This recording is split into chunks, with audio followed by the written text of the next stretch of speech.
All right, welcome guys. I'm very excited for this episode because I have my friend Leandro from the Educated Barfly YouTube channel visiting me. Welcome. Yeah. Thank you. Thanks for having me, man. Thank you for coming to my humble kitchen here in San Francisco. You're down in LA, is that right? We're down in LA. Yeah, well, welcome up north. Thanks for having us. So we're gonna talk about a pretty big category here. We're talking about whiskey, and specifically American whiskey. American whiskey, which is still a big category. I mean, there's a lot to unpack here.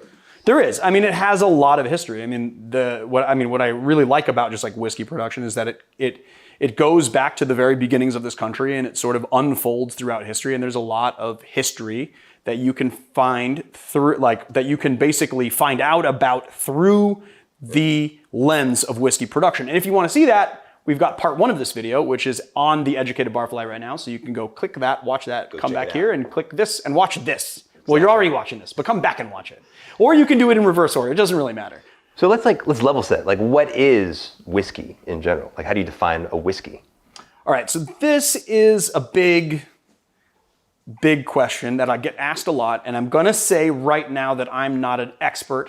I know what I know. I'm sharing what I know with you guys right now, but which I've said before, and I will say again, I am not an expert. All right, but what I think defines whiskey is a spirit made out of grains that has then been aged in a barrel. Now people are going to go, oh, well, moonshine's not aged.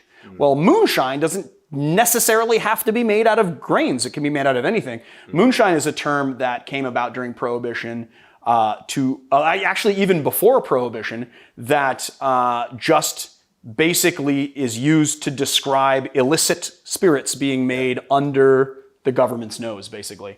And it has become kind of synonymous with corn whiskey, but like for this moonshine from Azeo Distillery, they make theirs out of grapes, and that is actually it can still be moonshine. I like this little jug. Yeah. Look at that. Cute. It's a cute little jug. I like that. So mostly made out of grains. What are the common types of grains that are used then in the different whiskeys we got here? That depends. Okay, so here's the thing. This is what frustrates people about like gin or rum or whatever. There are rules that denote what whiskey is what, right? So to be a bourbon, you have to be 51% corn, and then you can fill out the mash bill with either barley or rye or wheat or a mixture of those things. To be rye, you've got to be 51% rye. Also, bourbon can't be distilled to higher than 160 proof. It can't be barreled at higher than 125 proof, and it can't be bottled at lower than 80 proof. It also has to age in a new white French oak cask that's been seared on the inside for at least 2 years. That is what makes it bourbon. Rye follows very similar, pretty much identical rules. Other than that, you just have to be 51% rye grain at least, and then you can fill out the mash bill. So there are some ryes that are 100% rye. I think Redemption makes 100% rye. You can also have high rye bourbons, which are bourbons that have a high concentration of rye after that 51%. There is also a misconception that people think that you need to be from Bourbon County, Kentucky to make bourbon. That is not true. The rule is that it has to come from the continental United States, but Texas bourbon here. Right, Texas bourbon there, but you have to be. It has to be the continental United States, but like 95% of production of bourbon still comes out of Kentucky. Yeah. So rye, interesting. So rye can be 51% rye of the mash bill, or it can be 100% rye. It can be right? 100%, yeah. And that's going to be a huge flavor difference in that spectrum? Right. Yeah. So how do you know the difference? You said straight rye or high rye or? So straight rye just has to be able to be called straight rye, it just has to be 51% at least of rye. Then it can be called straight rye, and it can be anything else. High rye just means a bourbon with a large rye content. The thing about bourbon, though, is I don't think you can make 100% corn bourbon, because at 80% corn, it becomes corn whiskey. Corn whiskey as a definition. As a definition, corn whiskey. Okay. So, and that's where the misconception from like what moonshine is would be, because moonshine a lot of people would think that moonshine is corn whiskey that is unaged, straight off the still, high proof, right? Which is true. A lot of moonshine was that. But there are so for instance, Heaven Hill makes a product called Mellow Corn, which is 80%, I think at least 80% corn. I haven't done my homework on the mash bill on that one, so I'm not going to speak to it, but it is at least 80% corn, and it's a bonded product as well, so it has further designations This bottle here of Old Scout just says American whiskey. The reason why it says American whiskey is that it does not follow the rules to be called a straight bourbon or a straight rye. I'm not sure what's in the mash bill here, but it does have color so that we know it was aged. So I think it has to be aged, like to be whiskey, it has to be aged at least a few months. But if it's not aged 2 years, it cannot be called bourbon or rye. Anyway. So bourbon and rye are types of whiskey. And when people ask me what's the difference, I always say, well, bourbon tends to be a little sweeter, rye tends to be a little spicier. Yep. Is there anything else underneath that, or is that pretty much a good rule of that's thumb? true. I mean, I don't know. Now we're getting into like the whole, subjective thing about flavor profile, but I think that we can all agree that bourbon does tend to be a little bit sweeter. So like when I make old fashions out of bourbon, I usually use 100 proof and over. I'll use like old granddad bonded bourbon, like 100 proof bourbon, because I feel like the bourbon is a little sweeter, and then you add another like quarter of an ounce to half an ounce of sugar to that, and then you're sweetening it more, right? But then if you use a higher proof product,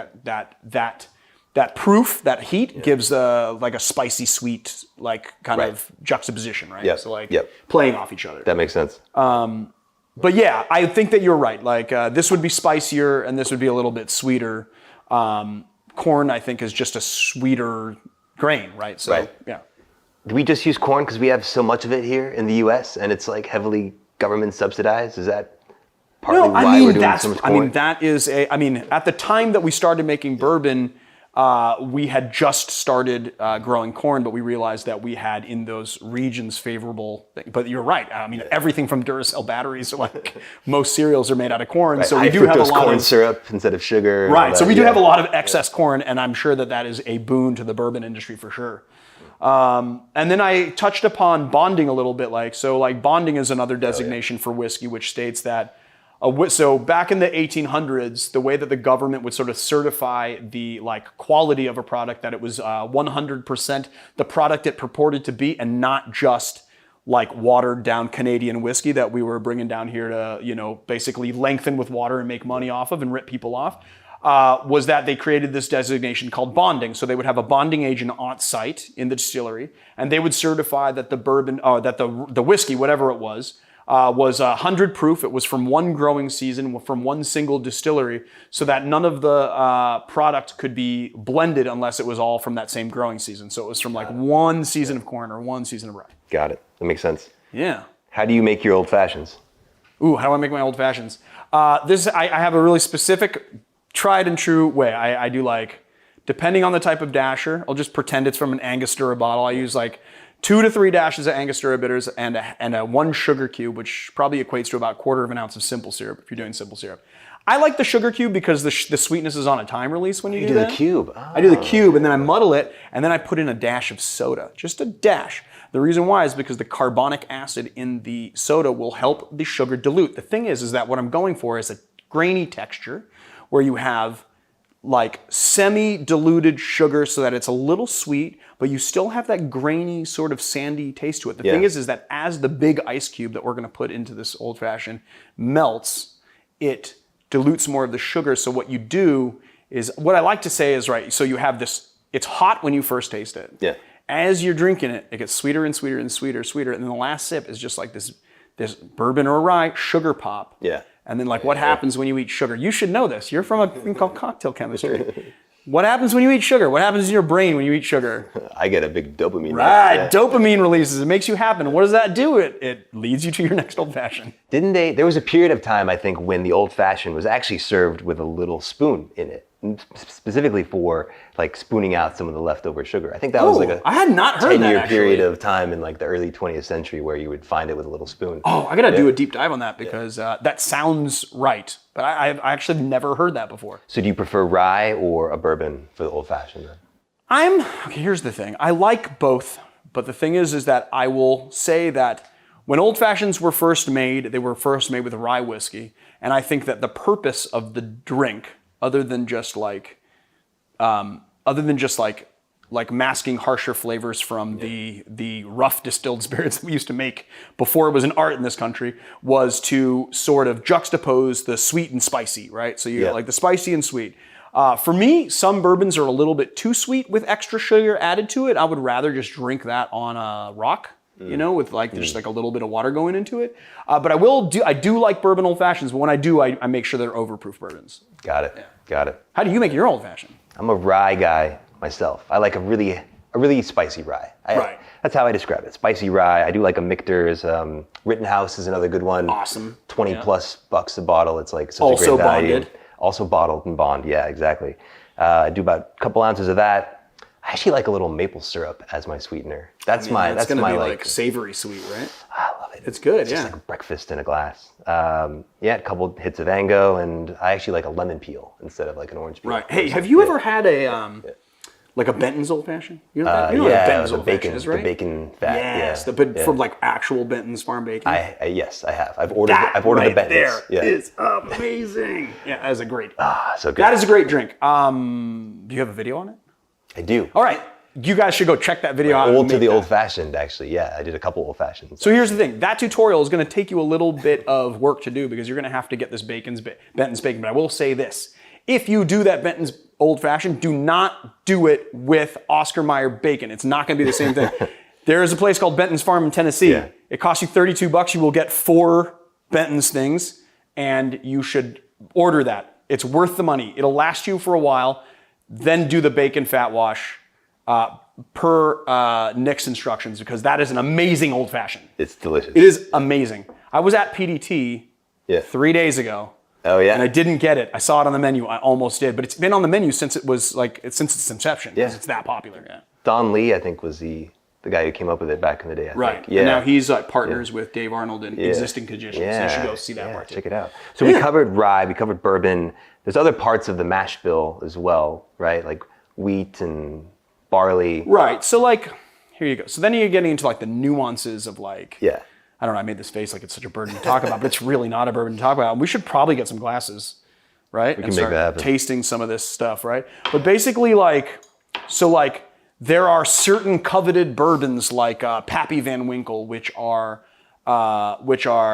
wheated and they have age statements, right? 23 years, 15 years. People are really covetous of these age statements. There is a contingent of people who think that age statements are baloney. They think that it's a marketing ploy for producers to drive up the prices on products that have inferior whiskey in it. I don't know if I believe that. There is also a whole contingent of people that say aging more than 8 years just makes things tannic and bitter because you're getting a lot of the bitter elements from the cask because, wood is a porous thing. So for instance, it's not just the mash bill that affects the flavor. It is also the position of, and people get really nerdy about this, but basically when you put something in a wood barrel and you age it and you put it in what's called a rick house, which is just a barn with no insulation, and you put it in a certain place, in the summertime, that wood expands. And a lot of elements in the air will get trapped into the grain, and then in the wintertime, it'll contract and it will trap all of those elements in there. So, for instance, something that was aged in the Northwest Rickhouse B on the 5th floor is not going to taint, even if it comes from the exact same distillate, it's not going to taste the same if you have something in Rickhouse G on the 4th floor of the southwest corner. It's just not, So the thing is that the mash bill is important, but it's also the aging process. So if you took Pappy Van Winkle and put it in 2 barrels and we aged one here in your apartment in San Francisco, and we aged one in my apartment in LA, they would be 2 distinctly different whiskeys. That said, they have a very high concentration of wheat in their mash bill, and there are a lot of people who think that makes a much smoother product. But there are products that are cheaper, like Old Weller 107 or Special Reserve, that have a lot of wheat in there. They call it poor man's Pappy, actually, because they have a lot of wheat, and it's a very good whiskey, and it's $21.99 a bottle. Really? Yeah. That's it? Yeah. Oh my gosh. Yep. Cool. So what do we taste first? Let's try some juice. All right. Let's do this Wyoming whiskey. I'm a very big fan of this. 88 proof. Made in Wyoming. Bourbon whiskey. This is bourbon. This is bourbon. All right. Cheers. Yeah.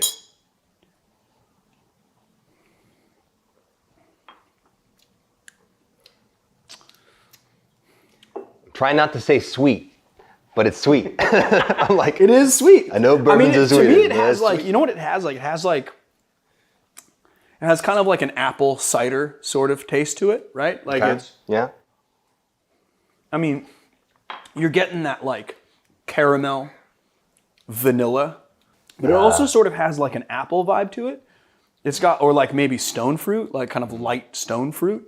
But yeah, it is a sweeter product, but I mean, it's a sweeter style of whiskey. I mean, and the more corn that you have in the mash bill, the sweeter it's going to be. Do we know what the mash bill is on something like this? They don't always disclose it. In fact, I find more often than not. I think I had to look on the internet for that, and I forgot. Yeah. Because I was researching this for something else.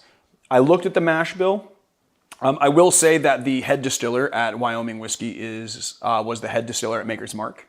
Oh. So he definitely knows what he's doing, because Maker's Mark is a phenomenal bourbon. A lot of people think try to look down their nose at it because it's very prevalent and it's a big brand, but it is a very, very well created, very well crafted bourbon.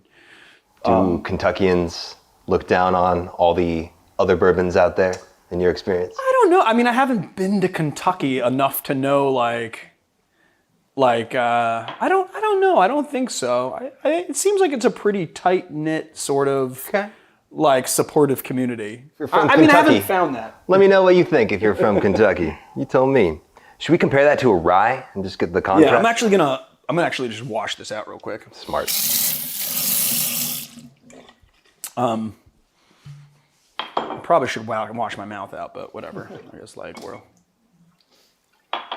Cheers, thank you. Cheers. Let's try this in.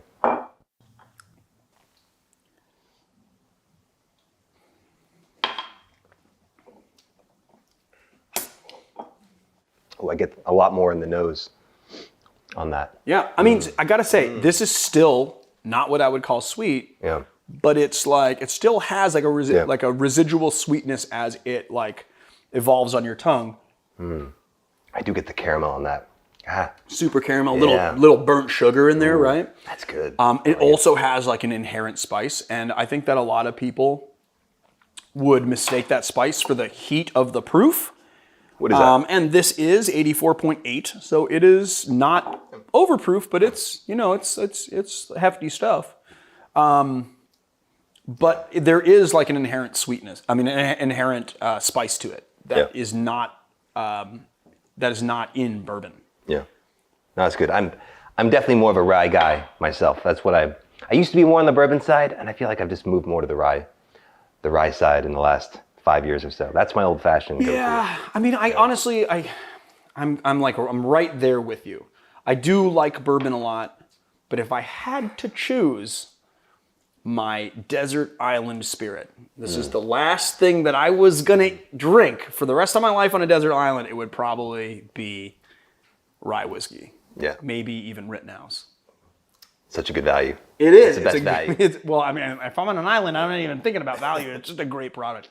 I really like it a lot. So it makes great cocktails. You can sip it. It's a very versatile, like some spirits, you're oh, I'd make a cocktail with this, but I wouldn't necessarily drink it neat. But Rittenhouse, you could drink it neat. Yeah. And get just as, and then not feel guilty about putting it in a cocktail. Exactly. Exactly. Yeah, it's a great sipping whiskey or mixing whiskey. It's super versatile. So sometimes you spell whiskey with an E, sometimes you take out the E. Why? Okay, not really. They are both. It's just regional, right? I think it's just the Scottish and Irish drop the E and just put a Y on the end of it. Scottish and Irish. Yeah, so it's it might even just be the Scottish, maybe. But I don't know for sure. But I think it might just be the all Scotch, American whiskey is EY. I think I heard that if EY, right? If the name of the country has an E in it, they drop it. Then they also include the E in the name whiskey. So America has an E, spells it with an E. Ireland, I think Ireland spells it with an E. Someone will confirm this. We're gonna have to confirm this. Someone will comment on this. Japan and Scotland, just no E in the country name. Wow, I hadn't thought about that. I think it tracks pretty. There might be some exceptions, but I think in general it tracks pretty close to that. Yeah. like what? Never thought about that. Oh, fun fact. Fun fact.